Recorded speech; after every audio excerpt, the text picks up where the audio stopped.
Emiliano. Hello, Darren. Thank you very much for coming to see us today.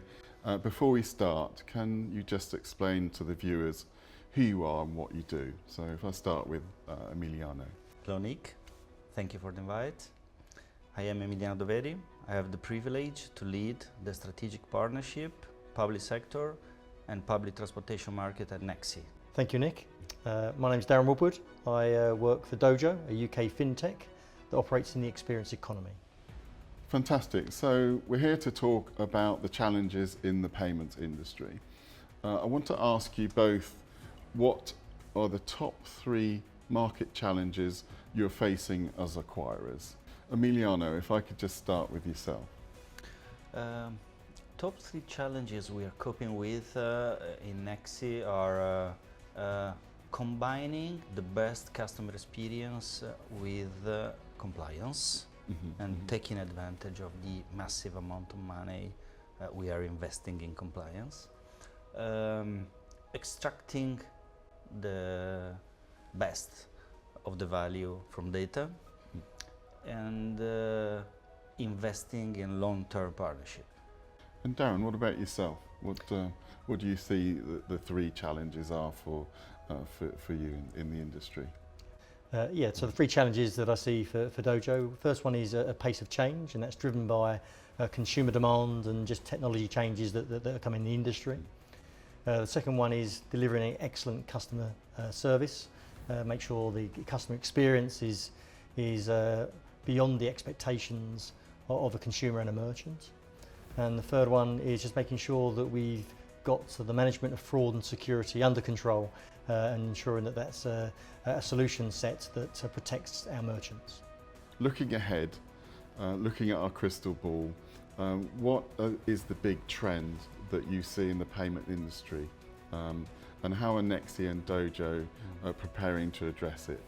I surely see AI, artificial intelligence, is going to be one of the major disruption, either in customer experience and in operation and back office side.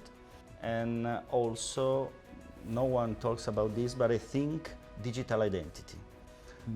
I think the combination between digital identity and payment method and a wallet will be disruptive.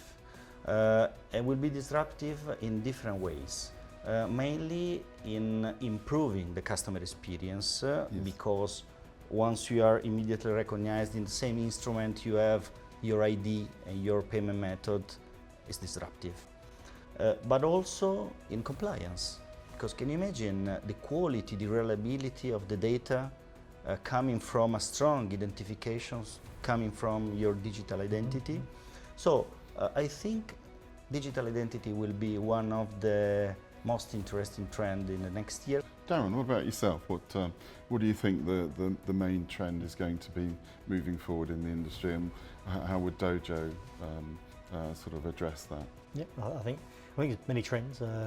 Data is certainly one of them, but I'm going to pick biometrics for you today there, Nick. I think there's a lot that we can do in Europe to have biometrics front and centre of the payment experience. So I think we've come a long way from the swipe and the dip the chin. We've got contactless, and that's been a great improvement. But I see biometrics being able to enhance both the user experience by way of a secure way of making a payment, but also a more fun way of making a payment. So I think an experience that could be made in light of the biometrics, and you can use your eyes, you can use your palm, your vein, your finger. If you were to use your eyes, you could glance left for a tip for 10%, glance right, tip for 20%, those types of things. I think there's a way that we could use those biometrics to both get a secure transaction done, but also send a message of how you do it. And that's I think is an interesting part for us to consider as we go forward. Emiliano, Darren, thank you very much for talking to me today. Very insightful information. So look forward to talking to you again sometime. Thanks for having us. Yeah. Thank you. Thank you.